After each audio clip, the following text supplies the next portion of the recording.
Hello guys, तो कैसे हैं आप सब। Welcome back to my channel. तो गाइस, आज हम स्टार्ट करने जा रहे हैं haloalkanes and haloarenes वाला चैप्टर, जो कि आपका ऑर्गेनिक केमिस्ट्री क्लास 12 से है। तो हम इस चैप्टर को ना बहुत अच्छे से पढ़ने वाले हैं। आप साथ साथ में पढ़ेंगे और आपके जो भी डाउट्स हैं वो आप सब मेंशन कर सकते हो कमेंट्स में, और मैं आपके सारे डाउट्स बिल्कुल क्लियर करूंगी। तो स्टार्ट करते हैं। सबसे पहले बात करते हैं हेलो एल्केन्स और हेलो एरीन्स, जो कि हमारे चैप्टर का नाम है। तो अगर मैं हेलो एल्केन्स की बात करूं, तो हेलो एल्केन्स से आप क्या समझते हो कि क्या मैं क्या करने जा रही हूँ। हेलो एल्केन्स, लाइक हेलो बोलूंगी एल्केन्स को, तो नहीं गाइस, ऐसा कुछ नहीं होने वाला है। अगर मैं हेलो एल्केन्स की बात करूँ, तो जो हेलो यहाँ पे रिप्रेजेंट कर रहा है ना, ये रिप्रेजेंट कर रहा है आपका हेलोजन। ठीक है। और जो एल्केन्स है वो तो आपको पता ही है, हाइड्रोकार्बन होता है हमारा एल्केन्स। तो अगर मैं हेलो एल्केन्स की बात करूँ, तो हेलो एल्केन्स जो है ना, वो आपके इस तरीके के कंपाउंड्स होंगे कि जिनके जो एल्केन्स रहेंगे ना, उनके साथ आपके हैलोजेंस भी आएंगे। ऐसे एल्केन जो क्या कंटेन करेंगे, हैलोजेंस को कंटेन करेंगे, उनको आप क्या बोलोगे, हेलो एल्केन्स बोलोगे। तो हम क्या बोल सकते थे, haloalkanes are alkanes containing more one or more halogen substituents. यानी कि ऐसे हमारे हेलो एल्केन्स वो कंपाउंड्स हैं एल्केन्स के जिनके पास हैलोजन के सब्स्टिट्यूएंट्स हैं। ठीक है, एक भी हो सकता है और एक से ज्यादा भी हो सकता है। ठीक है। तो अगर मैं बात करूं हेलो एल्केन्स की, तो हम अगर एवरीडे लाइफ में बात करें हेलो एल्केन्स की, तो आप कहाँ कहाँ पे आपको हेलो एल्केन्स देखने को मिलता है। तो देखो, जब भी गाइस तुम बीमार पड़ते हो ना, तो तुम्हें डॉक्टर के पास जाते हो, तुम्हें एंटीबायोटिक्स दी जाती है। समटाइम्स क्या होता है, तुम्हारे कान में दर्द होता है, तुम्हारे इन्फेक्शन हो जाता है, आईज में इन्फेक्शन हो गया, ईयर में इन्फेक्शन हो गया, तो वो जो तुम्हें ईयर ड्रॉप देंगे ना डालने के लिए, उस इन्फेक्शन को भगाने के लिए, उसका अगर तुमने कभी भी ढंग से वो ड्रॉप की देखी हो ना, वो जो बॉटल आती है ड्रॉप की, तो उसमें ना तुम्हें ये वाला नाम देखने को मिलेगा, मिल सकता है। ठीक है। ज्यादातर जो डॉक्टर होते हैं वो आपको यही प्रेफर करते हैं, फेनिकॉल, फिनिकॉल। इसकी स्पेलिंग में मिस्टेक हो सकती है, लाइक फिनिकॉल, यस। ठीक है, फिनिकॉल। अब देखो, क्लोरो एम्पीफिनिकॉल ये आपको ना उस ड्रॉप में मिलेगा। तो ये क्या होता है, ये आपके इन्फेक्शन को दूर करेगा। यानी कि क्या करता है, ये वहां पे जो भी एजेंट है जो कॉज कर रहा है आपको इन्फेक्शन, उसको ये मार देगा। क्लोरे तो मुझे यहाँ से क्लोरोएम्फिफेनोल से क्या समझ आ रहा है कि इसमें ना जरूर मेरा हेलोजन तो है ही। तो ये एक ऐसा कंपाउंड है जो आपका हेलो एल्केन है। दूसरी चीज, आजकल के घरों में ना थायराइड तो कॉमन हो चुका है, तो जो लोगों को थायराइड होता है उनको डॉक्टर सुबह सुबह बोलते हैं टैबलेट्स को लो। तो वो टैबलेट्स होती है, उनमें ना आपको थायरोक्साइन देखने को मिलेगा। थायरोक्साइन जो होता है उसमें भी आपको आयोडीन देखने को मिलता है। थायरोक्साइन में आयोडीन होता है। ठीक है। तो आयोडीन होता है, तो इसकी वजह से वो हेलो एल्केन वाला कंपाउंड हो जाता है। और जब भी हमें ना क्या होता है, मलेरिया वगैरह वगैरह हो जाता है, तो भी डॉक्टर हमें क्या करते हैं, एक दो दवाइयाँ या देते हैं।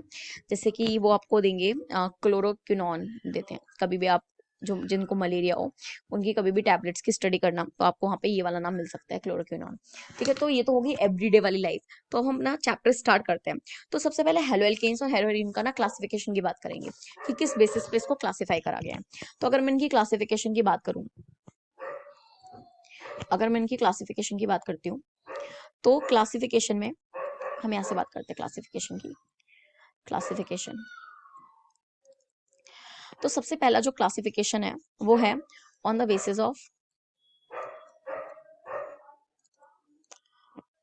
Of number of halogen atoms. ठीक है। यानी कि मेरा जो एल्केन है या कोई भी हाइड्रोकार्बन, उसमें नंबर ऑफ हैलोजन कितने हैं उसके बेसिस पे।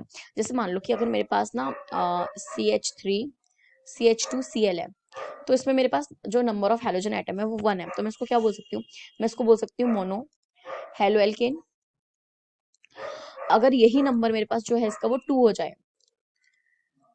Cl2 हो जाए, तो आप इसको क्या बोल सकते हो, डाई हेलो एल्केन। ठीक है। वहीं पे अगर ये 3 हो जाए तो आप बोलोगे ट्राई हेलो एल्केन। अगर उससे ज्यादा होगा तो आप पॉली हेलो एल्केन भी बोल सकते हो। सेम चीज मेरी एरीन के केस में भी रहेगी। जैसे ये मेरे पास कोई भी एक एरीन है, हेलो एरीन है, तो मैं इसको क्या बोल सकती हूँ, मोनो हेलो एरीन बोल सकती हूँ। ठीक है। अगर यही जो है, इस पे जो हेलोजन के नंबर है वो 2 हो जाएंगे, तब आप इसको क्या बोल सकते हो, तब आप इसको बोलोगे डाई हेलो एरीन। ठीक है। तो ये तो मेरा फर्स्ट वाला क्लासिफिकेशन हो गया था। मैं बात करती हूँ सेकंड क्लासिफिकेशन की। तो जो सेकंड क्लासिफिकेशन है ना, it is based on compounds containing compounds containing sp3 CX bond। ठीक है। यानी कि इसमें क्या बोल रहा है कि सी एक्स बॉन्ड मतलब जो कंपाउंड होगा, compound containing sp3 CX bond, यानी कि कोई भी मेरा कंपाउंड जिसके अंदर जो सी एक्स का बॉन्ड हो वो sp3 हो, यानी कि जो एक्स जिस कार्बन से जुड़ा हो वो कार्बन कैसा होना चाहिए, sp3 होना चाहिए। तो आपको पता होगा sp3 क्या होता है। अगर मैं आपको बहुत ही शॉर्ट ट्रिक्स में बताऊं तो आप ऐसे याद रख सकते हो कि sp3 क्या है कि जब भी कार्बन पे कार्बन कार्बन जो है वो सिंगल बॉन्ड से जुड़ा हो या कार्बन के पास केवल सिंगल बॉन्ड हो तो वो sp3 हाइब्रिडाइज्ड होगा। अगर sp2 हाइब्रिडाइजेशन कभी भी देखने को मिलता है तो कार्बन कार्बन डबल बॉन्ड हो जाएगा। sp मिलेगा तो आपको क्या मतलब है, कार्बन कार्बन ट्रिपल बॉन्ड। तो मतलब ये नहीं है कि अभी के लिए आप ना इस चीज को याद रख सकते हो, तो यहाँ पे आपके ऑर्गेनिक के अंदर इस चीज से आपका ये कहानी खत्म हो जाएगी। ठीक है, आपको ज्यादा कंफ्यूजन क्रिएट नहीं होगा, बस इतनी सी ट्रिक याद रखोगे तो। अब हम इसमें बात करें, सबसे पहले तो अगर मैं इस क्लासिफिकेशन की बात करती हूँ तो इसको सबसे पहले जो बताया गया है वो एल्काइल हैलाइड्स के बारे में बताया गया है। एल्काइल हैलाइड्स, ठीक है। तो देखो एल्काइल हैलाइड्स का मतलब क्या हो गया कि हेलो एल्केन्स। किस तरीके के हेलो एल्केन्स, यानी कि जब मेरा एक हैलोजन मेरे कार्बन से जुड़ा है और वो कार्बन जो है वो किसी दूसरे कार्बन से भी जुड़ा है, बस केवल एक ही कार्बन से वो जुड़ा हुआ है, ठीक है, ये किसी एक ही कार्बन से जुड़ा है। और हो सकता है कि इसके बगल में भी कार्बन हो, और हो सकता है कि मैं इसमें ना एल्काइल ग्रुप बना दूं, इसको मैं आर भी लिख सकती हूँ। आर का मतलब हो गया कि ये कोई एल्काइल ग्रुप है, यानी कि कार्बन के नंबर जो है वो डिफर कर सकते हैं पर होगा यहाँ पे कार्बन ही। तो यानी कि जब मेरा जिस कार्बन से मेरा एक्स जुड़ा है वो कार्बन केवल एक आर ग्रुप से जुड़ा है, एल्काइल ग्रुप से जुड़ा है, तो आप इसको बोलोगे प्राइमरी हैलाइड या 1 डिग्री हैलाइड भी बोल सकते हो। लेकिन अगर मेरा एक्स एक ऐसे कार्बन से जुड़ा है जो कार्बन जो है वो दो एल्काइल ग्रुप से जुड़ा हुआ है, ठीक है, दो एल्काइल ग्रुप से जुड़ा है और एक हाइड्रोजन है, तो आप इसको बोलोगे क्या, सेकेंडरी हैलाइड। ठीक है, अगर मेरे पास कुछ ऐसा आता है कि मेरा जो एक्स है वो एक ऐसे कार्बन से जुड़ा है जो कार्बन खुद तीन एल्काइल ग्रुप से जुड़ा हुआ है, तीन एल्काइल ग्रुप से, तो आप इसको क्या बोलोगे, 3 डिग्री हैलाइड बोलोगे। ठीक है, 3 डिग्री हैलाइड। ऐसा नहीं है कि 3 डिग्री है तो लाइक टर्शरी हैलाइड तो ये किसी को 3 डिग्री टॉर्चर देने वाला है, नहीं नहीं, ऐसा कुछ भी नहीं होने वाला है। ठीक है, जो नेक्स्ट है हमारा वो है आपका एलाइलिक हैलाइड्स। ठीक है, तो एलाइलिक हैलाइड्स कुछ बहुत ज्यादा खास नहीं है, आपको यूं ही याद हो जाएगा और आप सब तो बहुत इंटेलिजेंट बच्चे हो। तो अगर मैं एलाइलिक हैलाइड की बात करूँ तो हम ना इसमें टर्म जो है ना मतलब किसके रिस्पेक्ट में पढ़ रहे हैं, एक्स के रिस्पेक्ट में पढ़ रहे हैं। तो यहाँ पे भी जो मेरा एक्स है वो एक ऐसे कार्बन से अटैच्ड है जो कार्बन एक ऐसे कार्बन से अटैच्ड है जो डबल बॉन्डेड है या फिर sp2 है, मैं ये बोल सकती हूँ कि यानी कि एक्स मेरा एक ऐसे कार्बन से जो खुद तो डबल बॉन्डेड नहीं है पर जो वो एक ऐसे कार्बन से जुड़ा है जो खुद डबल बॉन्डेड यानी कि sp2 है। ठीक है, तो आप इसको क्या बोलोगे, एलाइलिक बोलोगे, एलाइलिक हैलाइड। ठीक है, ये आप इसमें भी देख सकते हो या फिर मैं आपको इस तरीके से भी दिखाती हूँ। जैसे कि ये मेरा एक्स है, ठीक है, ये एक्स है तो यहाँ पे एक कार्बन होगा, तो ये कार्बन तो खुद तो कैसा होना चाहिए, सिंगल बॉन्डेड होना चाहिए, पर ये खुद एक ऐसे कार्बन से जुड़ा हो जो डबल बॉन्डेड होना चाहिए, तो यानी कि जो आपका डबल बॉन्ड कोज करेगा वो यहाँ पे करेगा, तो ये आपका क्या हो जाएगा, एलाइलिक हैलाइड हो जाएगा। ठीक है, तो नेक्स्ट जो है वो आपका है बेंजाइलिक हैलाइड, सी। नेक्स्ट है आपका बेंजाइलिक हैलाइड।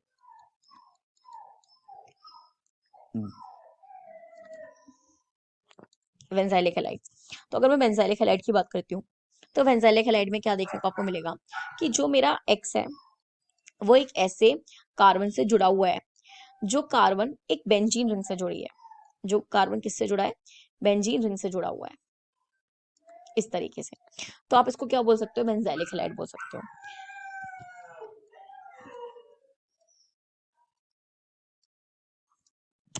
ठीक है, देखो ये मेरा एक एक्स है,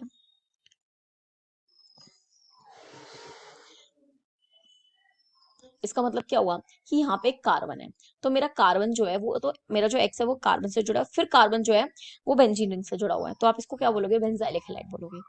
ठीक है, उसके बाद आता है आपका जो थर्ड क्लासिफिकेशन है वो आपका है base on compounds containing compounds containing compounds containing sp2 CX bond, sp2 CX bond. ठीक है, यानी कि वहां पे हमने sp3 CX बॉन्ड पढ़ा था, यानी कि जिससे एक्स जुड़ा है वो कार्बन कैसा होना चाहिए, it has to be sp3। पर अभी हम बात करेंगे कि जिससे मेरा एक्स जुड़ा होगा वो carbon has to be sp2। ठीक है, तो sp2 मैंने आपको बताया कि क्या होता है कि कार्बन कार्बन जो है डबल बॉन्ड होना चाहिए।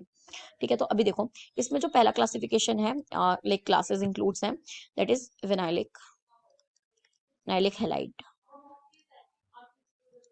ठीक है, विनाइलिक हैलाइड।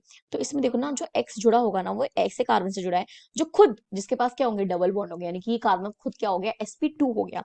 तो now you can call this kind of halides is vinylic halides, ठीक है। एंड अगर मैं इसकी बात करूं तो अगर मैं बेंजीन के अंदर, सॉरी बेंजीन तो नहीं बोलूंगी मैं इसको, क्योंकि बेंजीन के अंदर तो डिलोकलाइज वाली चीज होनी चाहिए।